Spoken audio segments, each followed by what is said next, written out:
Hampir separuh hari dihabiskan para calon menteri di kediaman pribadi Presiden terpilih Prabowo Subianto. Hari pertama pembekalan calon menteri di Padepokan Garuda Yaksa, Hambalang, Bogor, Jawa Barat ini didominasi wajah lama di Kabinet Jokowi. Pembekalan jelang pelantikan Presiden dan Wakil Presiden terpilih ini membahas sejumlah topik. Bapak Presiden bicaranya mengenai strategi ke depan. Dan tentu strategi ke depan itu banyak hal yang perlu dilakukan, termasuk menjaga pertumbuhan, meningkatkan pertumbuhan, kemudian situasi geopolitik, bicara mengenai national interest, dan bicara fungsi pemerintah sebagai akselerator, dan tentu juga harapan beliau agar program gizi nasional berjalan dengan baik. Pengarahan dari Presiden terpilih dengan beberapa ekspor dari luar negeri. Yang paling berkesan apa Pak? Yang paling berkesan? Foto bersama. Yang dibicarakan adalah hal-hal yang menjadi prioritas bagi pemerintahan ke depan. Contohnya adalah ketika kita bicara mengenai ketahanan pangan, ketahanan energi, ya dan lain sebagainya. Jadi suasananya sangat santai dan santai. Saya ulangin santai tapi substantif ya, sangat substantif. Besok Bapak ikut nggak Pak atau belum ada ya Pak siapa? Besok berarti cawamen aja atau? Untuk para camen karena kelihatannya udah selesai malam ini. Tadi diperkenalkan satu persatu nggak Pak? Kita semua udah kenal masing-masing. Tampak juga wajah lama para politisi dari koalisi parpol yang akan memperkaya kabinet Prabowo Gibran. Tadi disampaikan bahwa Pak Prabowo itu mencari orang yang bisa bekerja sama. Kita harus didukung dengan berbagai macam latar belakang yang berbeda. Partai yang berbeda, personal, pengusaha, akademisi, birokrat, tapi kita mesti bisa bekerja sama. Dan untuk dapat kerja cepat, kerja baik, dan kerja teamwork, begitu ya. Bu Mutia, tadi pesan yang paling penting yang disampaikan Prabowo apa sih Bu Mutia dalam arahannya? Kerja cepat, kerja bersama, kerjasama dengan baik, tantangan ke depan berat, maka dari itu semua harus bisa bergerak dengan cepat. Pembekalan tak hanya soal topik pemerintahan, namun juga pembinaan perihal kebersamaan dan anti korupsi, seperti yang dijelaskan putra SBY yang juga salah satu menteri Jokowi ini. Dan tentunya beliau berharap bahwa yang mendengarkan tadi semua memiliki bekal yang kokoh terhadap pemahaman setting global tadi, juga di kawasan kita dan tentunya untuk Indonesia, baik dari sisi politik, ekonomi, pertahanan, militer, dan lain sebagainya. Pembekalan di kediaman pribadi Prabowo akan berlangsung selama 2 hari, yakni pada 16 dan 17 Oktober 2024. Kemungkinan di hari kedua pembekalan akan diikuti sejumlah nama yang berbeda dengan pembekalan di hari pertama. Tim Liputan Kompas TV. Saudara, hari ini hari kedua pembekalan para calon anggota kabinet pemerintahan Prabowo Gibran. Kemarin pembekalan dihadiri oleh para calon menteri. Transisi pemerintahan kali ini boleh dibilang cukup halus, cukup mulus, smooth. Sampai ada pembekalan dari Presiden terpilih yang juga dihadiri beberapa menteri Jokowi. Pembekalan dari Presiden terpilih Prabowo Subianto juga disebut santai tapi substantif oleh calon menterinya. Apa tujuan dari pembekalan ini? Dan sosok mana yang tepat untuk pos pemerintahan tertentu? Kita akan perbincangkan bersama sejumlah narasumber. Secara daring sudah bergabung Ketua DPP Partai Demokrat Herman Khairon, juru bicara Prabowo Subianto Dhanil Anzar Simanjuntak, dan di studio ada Guru Besar Kebijakan Publik Universitas Hasanuddin Makassar sekaligus Direktur Center for Leadership of Indonesia, Profesor Muhammad Nur Sadik. Selamat pagi Prof, selamat pagi. Selamat pagi, Assalamualaikum warahmatullahi wabarakatuh. Kang Herman. Waalaikumsalam warahmatullahi wabarakatuh. Saya ke Bang Dhanil dulu nih. Bang Dhanil pasti masih di Hambalang kan sekarang ini. Masih mengawal proses pembekalan. Ini Bang Dhanil, kata para calon menteri banyak topik yang dibahas dalam pembekalan sebenarnya di hari pertama pembekalan calon menteri kemarin. Sebenarnya ada pesan khusus nggak sih untuk para calon menteri dan calon wakil menteri ataupun kabinetnya Pak Prabowo ini nanti? Ada pesan khusus dari Pak Prabowo, Bung Dhanil? Pertama begini, Pak Prabowo ini ingin membangun frame berpikir yang sama dulu dengan seluruh anggota kabinet nanti.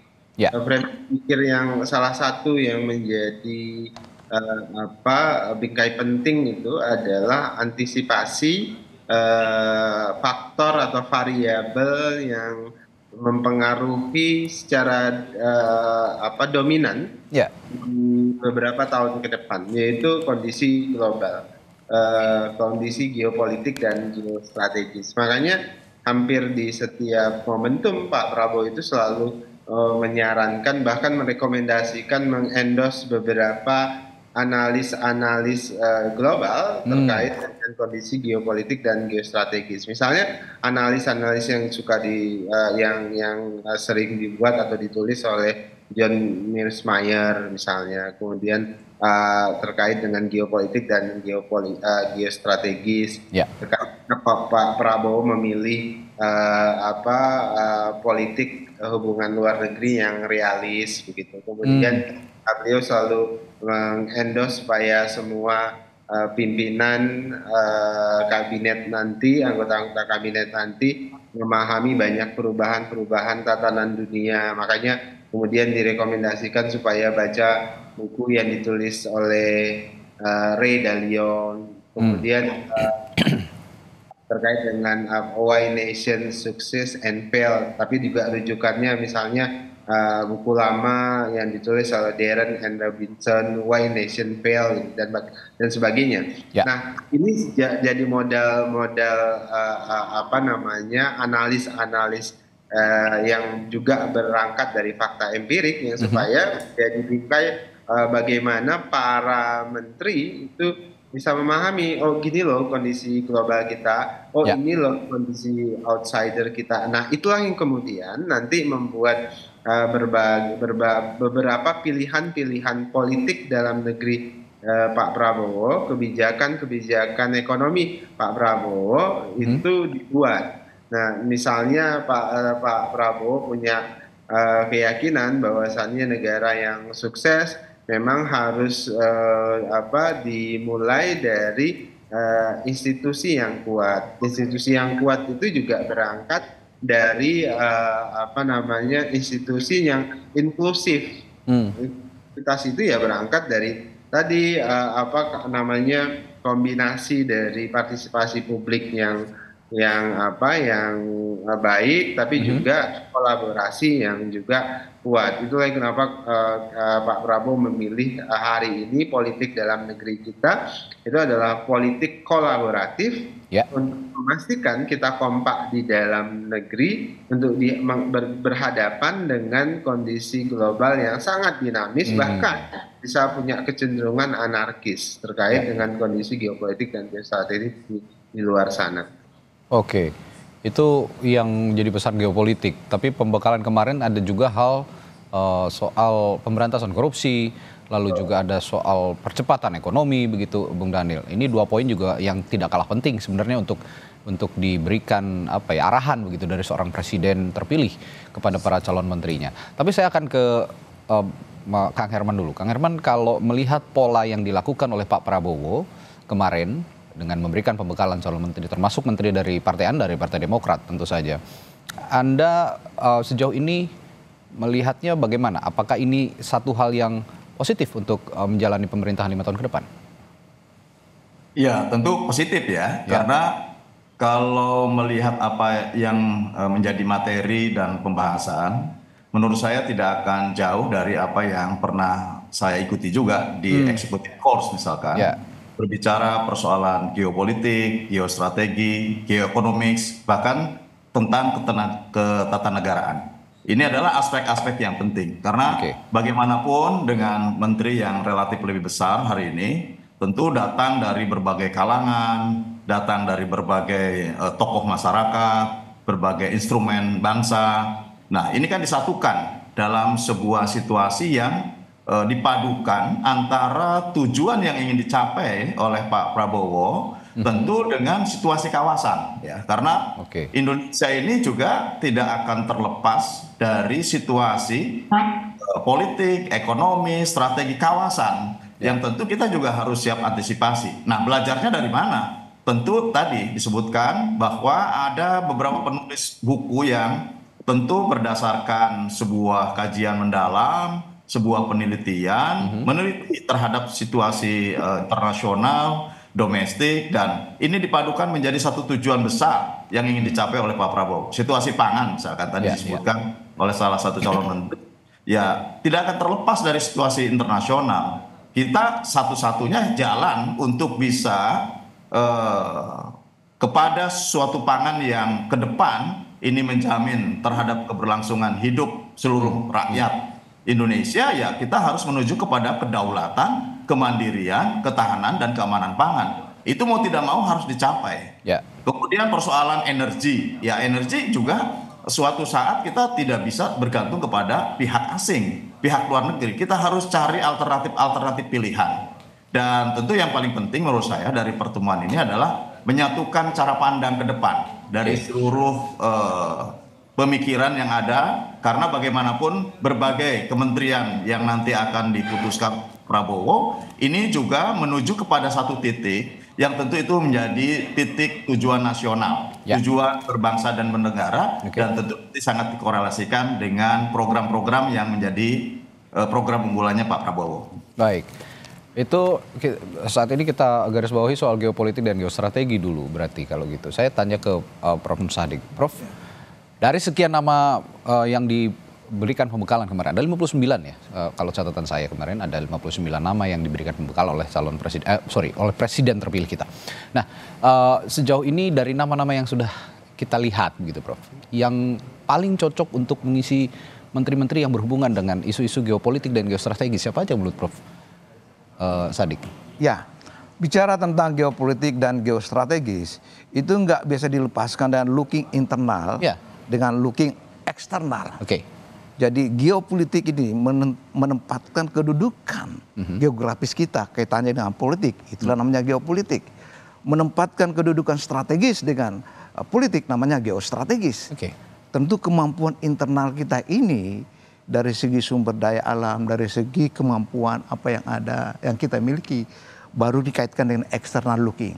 Nah, terkait dengan kemampuan-kemampuan orang yang dipilih oleh Pak Prabowo, saya mau katakan begini, the quality of you depend on the quality of your choices. Ya kan? Jadi kualitas Pak Prabowo itu, lihatlah kualitas siapa yang dipilih sekarang. Dan itu mencerminkan apa yang dia inginkan. Tentang pembekalan ini baik, sangat positif. Karena istilahnya kita sebut share the vision. Jadi visi Pak Prabowo itu di-share kepada pembantu-pembantunya ini supaya sama semua. Semangatnya akan tertular kepada pembantunya sebagai menteri nanti untuk mencapai cita-cita apa yang diinginkan oleh Pak Prabowo ini. Jadi sangat-sangat positif pembekalan itu. Dan geopolitik, geostrategi tidak bisa dilepaskan dengan internal capacity dari Republik kita ini, baru kita lihat keluar. Artinya Anda sudah melihat nama-nama yang dipanggil atau diberikan pembekalan oleh Pak Prabowo ini ada yang tepat mengisi posisi menteri yang berkaitan dengan isu geopolitik, Pak? Ya, tepat. Dan ini saya mau katakan begini, bahwa in plural society, di masyarakat yang maju, government as a glue by balancing all the interest group in the society. Jadi pemerintahan itu sebagai alat perekat dengan menyeimbangkan semua kelompok-kelompok kepentingan yang ada dalam masyarakat. Sekarang ini bukan saja kelompok kepentingan, di atas kelompok kepentingan itu ada partai politik. Itu dia. Dan dia menyeimbangkan semua kelompok kepentingan. Itu menyeimbangkan, positif. Ada di dalam kelompok itu. Untuk apa ada pemerintahan kalau kita mau pecah belah, tidak kompak? Yang kita perlu kekompakan, menata masa depan. Bicara kepemimpinan itu masalah masa depan. Itulah yang ditulis oleh Harian Kompas hari ini, Prof. Di halaman 1 headline-nya adalah Prabowo membangun soliditas kabinet. Yang penting solid dulu begitu, sehingga visi-visi yang disebutkan Prof tadi oleh seorang Prabowo Subianto itu bisa benar-benar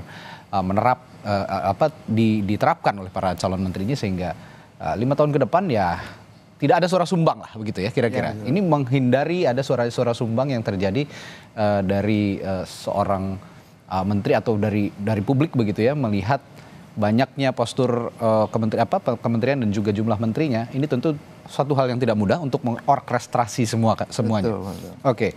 Saya berangkat ke isu lainnya. Kalau tadi soal geopolitik, ada juga pembahasan soal anti korupsi, pemberantasan korupsi. Ini yang salah satu pembahasan yang juga tidak kalah penting, justru sangat penting di keadaan saat ini di Indonesia. Bung Daniel, pesan Pak Prabowo dalam hal pemberantasan korupsi, saya yakin tidak main-main, karena sudah dalam beberapa kesempatan Pak Prabowo ke belakang ini punya pesan yang intens soal pemberantasan korupsi, Bung Daniel. Mas Randy kan Pak Prabowo memang sejak masuk dunia politik salah satu concern beliau adalah ada fakta kebocoran, istilah yang selalu diulang-ulang Pak Prabowo kan dulu adalah kebocoran, dan itu kemudian diledek oleh banyak pihak. Ya, saya ingat betul itu. Kebocoran itu bahkan Pak Prabowo disindir bocor dan macam-macam. Nah, kemudian itu terus berlanjut. Bahkan ketika Pak Prabowo menerima calon-calon menteri dari para ketua-ketua umum partai, salah satu pesan penting yang disampaikan Pak Prabowo itu adalah Pak Prabowo ingin memastikan menteri yang dititipkan atau diajukan partai itu tidak ditugaskan untuk mengakumulasikan dana partai melalui tugas-tugas mereka di menteri dan sebagainya. Jadi mereka harus bebas dari perilaku berburu rente di atau berburu rente di tugas-tugas mereka sebagai pembantu Pak Prabowo. Itu yang ingin dipastikan oleh Pak Prabowo. Karena Pak Prabowo sadar betul, tadi saya sebutkan di awal, syarat utama kemajuan itu adalah institusi yang inklusif. Yang inklusif itu artinya dia juga membuka ruang bagi partisipasi publik di satu sisi. Di sisi lain dia memiliki transparansi dan akuntabilitas yang kuat. Artinya sikap anti korupsi itu menjadi salah satu syarat pertama dan utama dalam mengakselerasi agenda pembangunan Indonesia di 5 tahun ke depan. Nah, jadi wanti-wanti ini serius disampaikan Pak Prabowo. Bahkan banyak kata-kata yang agak bombastis, misalnya akan saya kejar sampai ke antariksa. Itu sebenarnya ada simbolik pesan yang kuat yang ingin disampaikan Pak Prabowo kepada para menterinya, para pembantunya, pun demikian dengan masyarakat. Nah, karena kalau kita diskusi belakangan dengan Pak Prabowo terkait agenda pemberantasan korupsi ini harus digerakkan secara holistik. Kenapa? Karena kami agak bersepakat dengan hipotesisnya Bung Hatta dulu. Yang mengatakan Indonesia ini agaknya korupsi itu sudah menjadi budaya. Nah, ini sangat berbahaya. Nah, hipotesis Bung Hatta ini harus dijawab dan di dalam tanda kutip digagalkan dengan tentu membangun budaya baru yang namanya budaya anti korupsi. Nah, itu yang ingin didorong Pak Prabowo, termasuk pesan ini disampaikan ke sektor pendidikan, karena kerja-kerja anti korupsi itu tidak bisa hanya sekedar kerja-kerja jangka pendek, tapi juga dia kerja jangka panjang. Kerja jangka panjang melalui mana? Melalui pendidikan. Ya. Sejak dini bahkan sangat penting, saya sepakat dengan Bung Daniel, sangat penting untuk pemberantasan korupsi ini sejak dini dipupuk dalam sektor pendidikan. Dari mulai tingkatan yang paling dasar begitu ya, pendidikan dasar sampai tinggi. Saya sepakat dan saya memahami betul konsistensi Pak Prabowo sejak pilpres sebelumnya dengan Anda yang katakan tadi. Ada kebocoran di mana-mana, ini mengarah kepada kebocoran yang justru berada di dalam tubuh Indonesia sendiri, bukan dari luar tapi di dalam negeri sendiri yang dikatakan bocor oleh Pak Prabowo sejak lama begitu. Nah, saya ke Kang Herman, Partai Demokrat juga punya pesan yang kuat sebenarnya sebelum-sebelumnya di rezim-rezim pemerintahan sebelumnya, terutama pada saat Pak SBY menjadi presiden. Saya ingat betul ada iklan layanan masyarakat yang mengatakan Demokrat untuk tidak korupsi, lawan begitu ya, katakan tidak untuk korupsi. Ada pesan khusus dari Pak SBY dan penempatan orang yang berada di dalam kabinetnya Pak Prabowo dari Partai Demokrat untuk mempertahankan prinsip anti korupsi ini, Kang Herman? Ya, saya kira jelas ya, Pak SBY selalu menyampaikan bahwa penegakan hukum itu tidak boleh tebang pilih misalkan. Ini juga berlaku untuk seluruh persoalan hukum, ya, termasuk bagaimana pemberantasan korupsi. Ya. Kita bisa melihatlah di era Pak SBY bagaimana hukum betul-betul ya secara adil ditegakkan. Dan oleh karena itu, seperti yang saya dengar langsung dari Pak Prabowo dalam executive course di Kohor 8 kemarin, saya juga bagaimana melihat ada semangat, ada semangat yang tinggi dari Pak Prabowo untuk pemberantasan korupsi. Dan ini saya yakini bahwa Pak Prabowo memiliki data. Pasti ada data yang menyebabkan bahwa kenapa pembangunan sampai saat ini dengan besaran APBN saat ini dan kemampuan sumber daya alam yang tentu semestinya sudah bisa memberikan kontribusi besar di dalam kesejahteraan masyarakat, pembangunan bangsa, pertumbuhan ekonomi, dan lain sebagainya. Mungkin ini yang kemudian menjadi keprihatinan dan salah satu yang menyebabkan ketidakefektifan dari serapan anggaran adalah persoalan korupsi. Dan oleh karena itu menurut saya memang ini harus betul-betul ditegakkan. Dan ini harus menjadi komitmen. Bukan hanya kemudian menjadi komitmen Pak Prabowo sebagai presiden, tapi harus menjadi komitmen seluruh instrumen bangsa. Bahwa sesungguhnya ini ada uang negara, ada uang rakyat yang harus efektif kepada rakyat. Dan tentu jangan kemudian ya tegas-tegasnya bahwa jangan sampai makan uang negara lah begitu. Artinya ini sebuah ketegasan yang luar biasa dan menumbuhkan semangat baru dalam pemberantasan korupsi. Oke, dari sisi kebijakan publik, Prof. Sadik, kalau melihat isu pemberantasan korupsi ini sepertinya isu yang paling sangat diperhatikan oleh publik gitu kira-kira. Dari kacamata kebijakan publik, saya akan tanyakan kepada Prof. nanti bagaimana seorang Prabowo Subianto bisa memberikan pemahaman betul kepada publik bahwa saya berkomitmen untuk memberantas korupsi dan itu akan diwujudkan. Saya akan tanyakan hal itu, tapi jangan dijawab dulu ya Prof. Akan kembali sesaat lagi di Sapa Indonesia Pagi. Anda menyaksikan Breaking News Kompas TV, masih memantau suasana atau situasi paling akhir saat pembekalan para calon menteri dan wakil menteri yang diadakan oleh seorang presiden terpilih Prabowo Subianto di kediamannya di Hambalang, Bogor, Jawa Barat.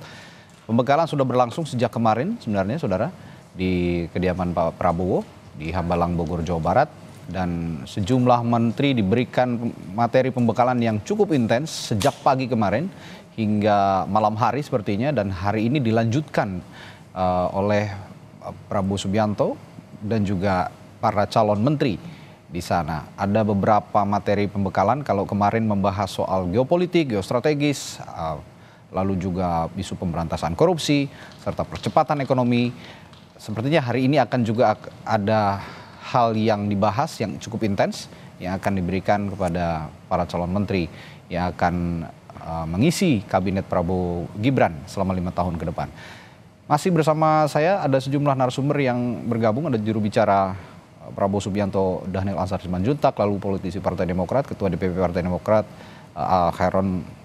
Herman Khairon, dan juga Prof. Nur Sadik yang jadi analis kebijakan publik juga. Saya tadi bertanya ke Prof.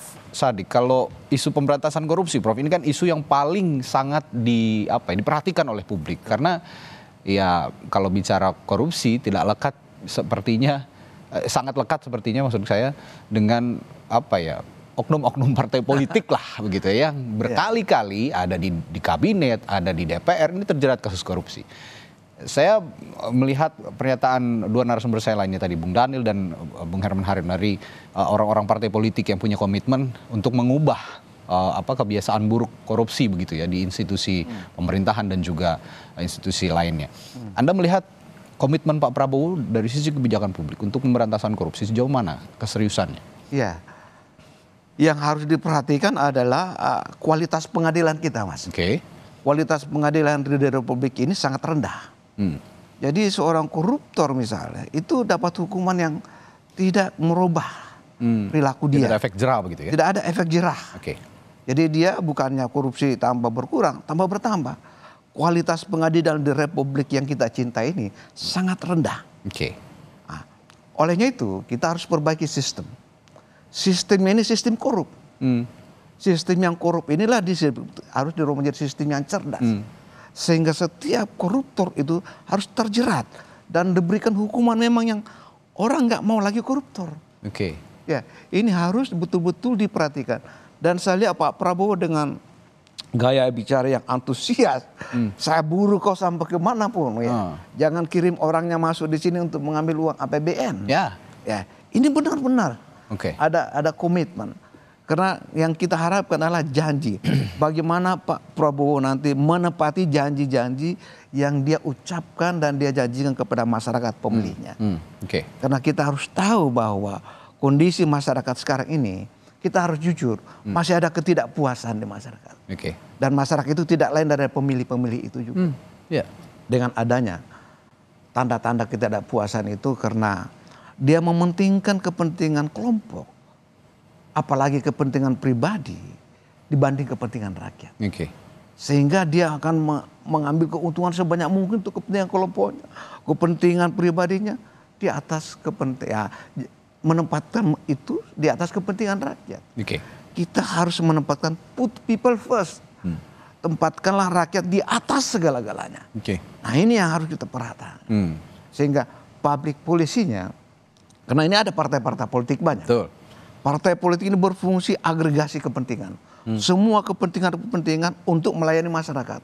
Baru meningkat di atasnya namanya agregasi articulation, interest articulation. Dirumuskan kepentingan itu. Dan the last step itulah namanya public policy. Kebijakan publik untuk memenuhi permintaan keinginan dari masyarakat itu. Lewat suatu kebijakan oleh masyarakat. Nah ini, dan perlu diingat bahwa kepercayaan ini harus dibina oleh pemimpin. Karena pemimpin dengan percaya diri yang tinggi dan mendapat kepercayaan dari masyarakat itu biasanya akan berani mengambil risiko. Orang yang nggak percaya diri dan orang yang tidak mau mengambil risiko biasanya tidak ada perubahan. Dan tanpa perubahan organisasi pemerintahan dan masyarakat akan mati. Ini yang perlu dicatat tadi ya. Put the people first. Put the people. Ini yang sepertinya narasi ini juga yang sering diutarakan Pak Prabowo begitu ya. Tidak jauh dari kepentingan rakyat di atas segala-galanya kalau menurut Pak. Karena seorang patriot untuk membangun bangsa menurut Pak Prabowo itulah yang paling penting saat ini. Untuk membangun jiwa patriot itu put the people first. Saya sepakat soal itu. Nah, kembali ke Bung Daniel. Bung Daniel, tadi kita bicara soal anti korupsi, bergerak lagi soal percepatan ekonomi, Bung Daniel. Menteri-menteri Pak Prabowo yang sekarang dipanggil gitu, calon-calon menterinya, itu kalau saya perhatikan dan publik juga menilai demikian sepertinya. Banyak menteri-menteri ekonomi yang diambil dari eranya Pak Jokowi, menteri-menteri ekonomi yang bekerja untuk Presiden Jokowi saat ini. Apa yang ingin dicapai sebenarnya? Saya paham ada misi keberlanjutan, tapi pasti akan ada yang ingin dicapai oleh Pak Prabowo dari menteri-menteri ekonomi ini, Bung Daniel. Ekonomi berhasil menjaga stabilitas ekonomi pas dijaga dan sebagainya itu relatif baik ya, dan itu adalah hasil kerja beberapa tim ekonomi yang ada pada saat ini. Di tengah situasi dinamika yang terjadi terutama terkait dengan COVID-19.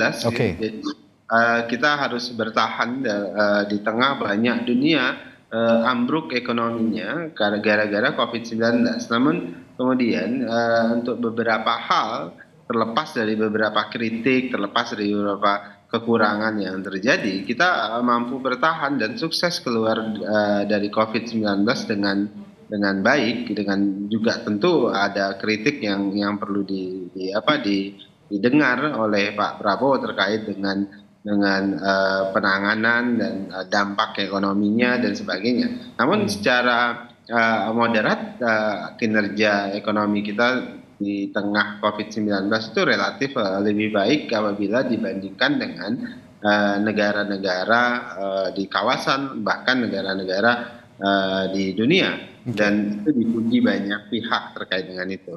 Nah, kedua tentu ya tadi seperti Anda sebutkan Mas Randy, ini kan agenda keberlanjutan ini membutuhkan pemahaman yang keberlanjutan juga, artinya tim-tim lama yang juga sudah bekerja bersama-sama dengan Pak Prabowo, karena Pak Prabowo di dalam kabinet juga itu paham betul apa yang harus dan perlu dilakukan di 5 tahun ke depan, sehingga Pak Prabowo tidak perlu melakukan cancel culture, istilah saya itu. Kompas juga sering menggunakan istilah cancel culture, artinya yang sudah dilanjutkan dianggap baik itu harus kemudian diakumulasikan menjadi kemajuan yang baru. Itu yang kemudian saya sering sebut sebagai istilah akumulatif advantage. Jadi kita mengakumulasikan kemajuan-kemajuan, keberhasilan-keberhasilan yang sudah dilakukan oleh Pak Jokowi, yang sudah dilakukan oleh Pak SBY misalnya di masanya, pun demikian yang sudah dan pernah dilakukan Bu Megawati dan seterusnya. Itu yang kemudian nanti akan menjadi kemajuan yang baru, kemajuan Indonesia Raya, kira-kira begitu. Oke, ini yang disusun termasuk juga rencana strategis ya, biasanya ada Renstra begitu, rencana strategis jangka panjang yang ingin dicapai oleh Pak Prabowo dalam bidang ekonomi, percepatan ekonomi. Nah, ekonomi atau percepatan ekonomi juga tidak kalah seksi. Ini isu yang sangat diperhatikan oleh publik begitu kira-kira. Banyak masyarakat yang menantikan turunnya harga pangan begitu ya, turunnya bahan pokok. Ini juga hal-hal yang sangat mendasar yang diperhatikan oleh masyarakat saat ini. Ini kesulitan yang hari demi hari dirasakan oleh masyarakat. Kang Herman, dari menteri-menteri yang ada di kabinetnya Pak Jokowi saat ini, lalu sepertinya juga akan diteruskan ke kabinetnya Pak Prabowo nanti. Demokrat juga saya yakin akan berperan aktif dalam dalam hal percepatan ekonomi dan memberikan pesan khusus terhadap kabinet atau kader-kader yang akan duduk di kabinetnya Pak Prabowo nanti. Kalau dari Demokrat sendiri melihat keberlanjutan menteri yang diambil oleh Pak Prabowo dari Pak Jokowi, bagaimana sejauh ini? Ya, pertama tentu persoalan menteri adalah hak prerogatifnya Presiden. Ya. Jadi itu adalah kewenangannya Pak Prabowo. Namun saya melihat ada keyakinan dalam diri Pak Prabowo bahwa ada tim yang ini untuk tetap dipertahankan. Tim ini mampu untuk bisa menjawab tantangan perekonomian ke depan. Dan tentu yang paling penting adalah bagaimana mengakselerate ya, melakukan akselerasi sehingga pertumbuhan ekonominya bisa lebih baik dan lebih tinggi. Dan tentu kalau melihat apa yang harus dituju, kita bisa melihat dari program kampanyenya Pak Prabowo ya, terkait dengan Astacita. Dalam Astacita kita bisa melihat bagaimana targeting yang ini secara rasional ini bisa dicapai. Dan tentu penyesuaian terhadap perekonomian saat ini dan bagaimana mengembangkan ekonomi ke depan itu juga tidak perlu jeda ya. Kalau melanjutkan terhadap khususnya tim ekonomi yang saat ini tetap dipertahankan, menurut saya ingin ada kesinambungan dan kemudian tidak mundur dulu, konsepsinya tetap menjalankan konsepsi yang sedang dijalankan, namun melakukan akselerasi. Gitu. Nah, misalkan terkait dengan hilirisasi, 21 komoditas yang saat ini mungkin masih terfokus di sektor pertambangan. Nanti akan dilakukan percepatan terhadap hilirisasi di 21 komoditas. Seraya tentu ini mengintegrasikan dengan program-program lainnya yang bisa dilakukan di masing-masing kementerian. Oleh karenanya menurut saya pembekalan hari ini penting untuk menyatukan cara pandang. Dan seperti halnya juga ketua umum saya yang kemudian melanjutkan terhadap kabinet yang akan datang dengan mungkin dengan memberikan tugas yang lebih besar lagi, yang tentu ini konteksnya adalah bagaimana melanjutkan dan mengakselerasi terhadap target-target yang ingin dicapai di dalam pemerintahannya Pak Prabowo. Oke, baik. Prof. Sadik, kalau melihat dari pernyataan para calon menteri, sebenarnya menteri-menterinya Pak Jokowi juga nih yang ngomong dan dipanggil oleh Pak Prabowo ini dalam bidang ekonomi ya. Iya. Kalau melihat pernyataannya Agus Gumiwang misalnya, seorang menteri perindustrian saat ini, dan sepertinya juga akan jadi menteri kembali nanti di kabinet Pak Prabowo, menyebut fokus soal ketahanan pangan dan juga soal energi. Lalu ada Erlangga Hartarto yang menyinggung soal program gizi nasional agar berjalan dengan baik. Dari pernyataan-pernyataan ini, apakah sudah benar-benar menjawab keinginan publik untuk memberikan stabilisasi ekonomi di Indonesia, terutama ekonomi mikro yang dirasakan langsung oleh masyarakat? Ya, saya start dengan data dari Badan Pusat Statistik. Jumlah kemiskinan di Republik kita ini 25,22 juta orang per Maret 2024. Jumlah pengangguran terbuka buat kita masih di sekitar 5,8% per Juni 2024 dari Badan Pusat Statistik. Ini berarti masih banyak permasalahan yang dihadapi. Sebenarnya dalam pemerintahan yang baik dan masyarakat yang baik sangat simpel. Kalau semua anggota masyarakat tidak lagi mempersoalkan gender, ras, agama, etnis, suku untuk bisa akses dalam perbaikan hidupnya. Dalam segala aspek kehidupan maupun aspek ekonomi, pendidikan, kesejahteraan. Nah, tidak ada penghambat untuk berprestasi. Nah, kalau dalam pemerintahan yang baik dan masyarakat yang baik dan berkelanjutan, sebenarnya kemajuan itu menuntut yang namanya kebebasan. Tanpa diberikan kebebasan, orang akan maju, Pak. Buktinya Cina sekarang. Dulu sangat tertutup, Pak. Tapi dengan melihat dia berubah menjadi terbuka, dia akan menjadi negara terkaya di dunia ini. Dulu sangat tertutup. Tapi dia terbuka, jadi kemajuan menuntut yang namanya keterbukaan. Ya, tidak ada negara di dunia ini yang maju tanpa yang namanya demokratisasi atau keterbukaan itu sendiri. Olehnya itu kita perlu sistem yang memberikan akses kepada seluruh masyarakat. The age of access sekarang ini. Untuk memperbaiki hidupnya. Jangan sampai karena dia lemah dari segi ekonomi misalnya, kemiskinan, sehingga dia tidak bisa berprestasi. Pemerintah harus hadir di situ untuk memberikan asuransi kesehatan, asuransi pendidikan, semuanya, semua supaya dia bisa hidup yang layak dan terhormat. Dari Anda berarti dari sisi kebijakan publik, akses dulu yang diperhatikan, akses untuk masyarakat, sehingga kehidupan perekonomian juga akan terselamatkan dan bisa diperbaiki perlahan gitu ya. Betul, you lihat saja Pak, the purchasing power, daya beli masyarakat semakin menurun, Pak. Betul. Ya, kenapa hal itu terjadi? Karena tadi kemampuan daya beli menurun karena akses untuk meningkatkan tingkat kehidupannya sangat lemah. Kelas menengah sekarang bukannya paling menjadi kelas atas, tapi bisa kelas menurun menjadi sandwich gitu ya. Bisa menurun dari kelas namanya. Ini berbahaya. Sini tantangan pemerintahan itu di masa akan datang, Pak. Karena masyarakat di tanah yang makmur dan sejahtera dan pemerintahan yang baik, dia akan hidup dalam persahabatan, baik di dalam negerinya maupun di luar negeri yang damai. Tetapi kalau suatu pemerintahan negara yang tidak terjadi perekonomian kesejahteraan, dimanapun di dunia ini berlaku yang namanya hukum rimba, dia berperang sesama dia, Pak. Terjadi konflik, terjadi konflik internal. Itu terjadi di Afrika, Amerika Tengah, di Asia. Karena pemerintahan yang tidak terlalu menjaga dia punya tingkat perekonomiannya yang tinggi. Sehingga rakyatnya tidak makmur, tidak sejahtera. Terjadilah hal-hal sedemikian itu. Dan yang paling berbahaya di Republik kita ini, kriminalitas kita masih tinggi, Pak.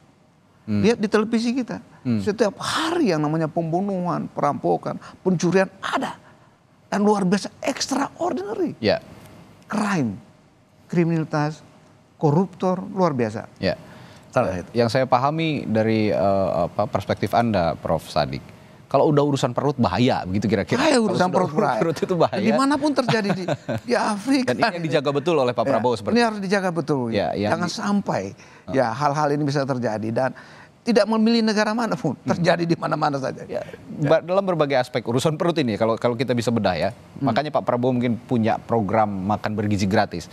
Pak Prabowo pernah bilang, saya ingat, gimana mau belajar kalau dalam keadaan perut lapar, gitu kira-kira. Bagaimana mau pintar, mau berpikir kalau dalam keadaan perut lapar. Ini yang coba diimplementasikan oleh Pak Prabowo dan tadi juga disinggung oleh Prof. Sadik dari sisi kebijakan publik bahwa berikan akses luas-luasnya untuk masyarakat, terutama juga untuk memperbaiki perekonomian mereka, mulai dari perbaikan pendidikan, kesehatan, kesejahteraan, dan lain sebagainya. Saya ke Bung Daniel lagi. Bung Daniel, kalau tadi berbicara soal substansi pembekalan, kita bicara pada sosok sekarang ya, sosok orang-orang yang dipanggil oleh Pak Prabowo dan diberikan pembekalan dan untuk seperti nanti akan dilantik setelah Pak Prabowo juga dilantik sebagai presiden. Dan saya lihat ada nama Pak Budi Gunawan sepertinya yang jadi calon menteri yang kemarin juga datang ikuti pembekalan di Hambalang. Ini ada pesan khusus untuk nama Budi Gunawan, Bung Daniel, dan apa kaitannya dengan PDI Perjuangan? Iya, ini kan kabinet kolaborasi, artinya semua unsur yang memiliki kekuatan, kemudian kekuatan politik maksud saya, kemudian kompetensi itu sangat dibutuhkan di kabinet Pak Prabowo Subianto. Secara politik tentu ini membutuhkan keguyuban, stabilitas di satu sisi untuk menghadapi tadi yang saya sebut sebagai tantangan global, kondisi geopolitik dan geostrategis. Nah, sehingga beberapa sosok yang bisa merepresentasikan unsur-unsur kelompok, baik itu kelompok politik, ormas, kemudian etnis dan sebagainya, itu diakomodir oleh Pak Prabowo. Dan inilah kabinet yang nuansa keindonesiaannya kerasa, karena memang dia membangun gotong royong, kira-kira begitu dalam bahasa yang sering disampaikan oleh Pak Prabowo. Oke. Artinya sosok Budi Gunawan lah yang bisa dinilai oleh Pak Prabowo bisa meramu itu semua ya. Anda soalnya tidak menjawab pernyataan saya soal Pak Budi Gunawan ini, apakah memang itu yang akan ditempatkan? Yang saya maksud adalah kabinet secara umum. Tapi kalau penunjukan Pak Budi Gunawan tentu saya tidak punya otoritas untuk ya, baik. Hak prerogatif Pak Prabowo. Namun secara umum dari semua kombinasi persona yang ada dalam kabinet ini, ya itulah tujuan utama Pak Prabowo. Baik. Tapi pertanyaan saya selanjutnya tadi yang belum terjawab, adakah hubungannya dengan PDI Perjuangan, Bung Daniel? Saya tidak dalam porsi untuk menjawab. Oke. Ya, tapi publik menganggap bahwa kehadiran seorang Budi Gunawan ini sepertinya ada kaitannya juga dengan PDI Perjuangan. Tapi kita nantikan, itu semua betul. Tidak tahu apakah Pak Budi Gunawan kader PDIP atau bukan. Oke. Baik. Belum jelas. Tidak tahu apakah Pak Budi Gunawan dulu di PIN itu merepresentasikan PDIP atau bukan. Yang bisa menjawab Pak Budi Gunawan PDIP. Meski atau publik, Anda yang bisa menyimpulkan. Ya, publik memang yang menyimpulkan bahwa sejauh ini yang menyimpulkan bahwa ada kedekatan gitu ya dari Pak Budi Gunawan dengan PDI Perjuangan, sehingga dikait-kaitkan dengan keberadaan PDI Perjuangan di dalam internal kabinet ya Pak Prabowo. Terakhir saya ke Bung Herman. Kang Herman, kalau melihat komposisi kabinet sekarang, ada nama dua kader Anda juga ya, kader Partai Demokrat begitu ya, ada Bung Teguh Rifki dan juga Bung Ketua Umum Anda ya, Agus Harimurti Yudhoyono. Sepertinya dua nama ini yang akan menduduki posisi-posisi penting. Sudah diinformasikan Demokrat dua nama ini akan mengisi posisi apa? Ya, kita tunggu saja. Kalau posisinya apa, tentu nanti secara definitif akan disampaikan oleh Pak Prabowo. Namun saya kira kader-kader Partai Demokrat tentu akan mampu untuk bisa menjawab tantangan dan bahkan untuk mengakselerasi terhadap program-program Pak Prabowo. Karena memang kami di Demokrat sendiri terus digodok, terus dididik, dan bahkan Pak SBY tidak pernah berhenti untuk terus meningkatkan kapasitas dan kemampuan para kadernya jika memang dibutuhkan oleh pemerintah ini. Dan saya meyakini ya, Mas Agus juga kita bisa melihat bagaimana beberapa waktu yang lalu, meskipun dalam waktu yang sangat pendek dipercaya dalam kabinetnya Presiden Jokowi, tetapi bisa menunjukkan bahwa kapasitas kepemimpinan, kapasitas sebagai anak bangsa yang tentu diberikan amanah untuk menjadi Menteri ATR BPN bisa dijalankan dengan baik. Bahkan yang selama ini mungkin sangat langka, bagaimana gebuk mafia, memberantas mafia pertanahan, ini dijalankan secara baik dan ini diakui oleh beberapa kalangan. Ya, saya juga banyak teman, sahabat yang tentu juga memberikan apresiasi. Oleh karenanya ke depan mudah-mudahan ini akan memperkuat ya, karena ada program-program besar Pak Prabowo yang tentu ini juga membutuhkan dukungan fiskal negara yang cukup tinggi. Oleh karenanya mudah-mudahan program besar tadi ya mampu untuk didorong oleh para menteri-menterinya yang memiliki kapasitas, memiliki kemampuan, dan tadi dengan prinsip kolaboratif tentu mudah-mudahan ini adalah keguyuban seluruh anak bangsa untuk bisa mencapai tujuan-tujuan yang ingin dicapai, dan bahkan saya kira tujuan besarnya adalah menjadi transformasi untuk menuju Indonesia Emas 2045. Oke, ini satu hal yang positif kalau kita simak perbicaraan kita pagi hari ini, bahwa ada pembekalan para calon menteri gitu, dengan penempatan-penempatan kader-kader partai politik terbaik yang juga diharapkan oleh publik bisa sangat profesional. Mengingat pesan Pak Prabowo adalah profesionalisme nomor 1, terlepas dari apapun latar belakangnya, mau partai politik, teknokrat, birokrat, profesionalitas nomor 1. Itu yang jadi pesan Pak Prabowo, dan semoga bisa dihayati oleh semua para calon menteri. Baik, terima kasih juru bicara juru bicara Pak Prabowo Subianto, Bung Daniel Anzar Simanjuntak, selalu juga Ketua DPP Partai Demokrat, Bung Herman Hairon telah bergabung di Breaking News Kompas TV.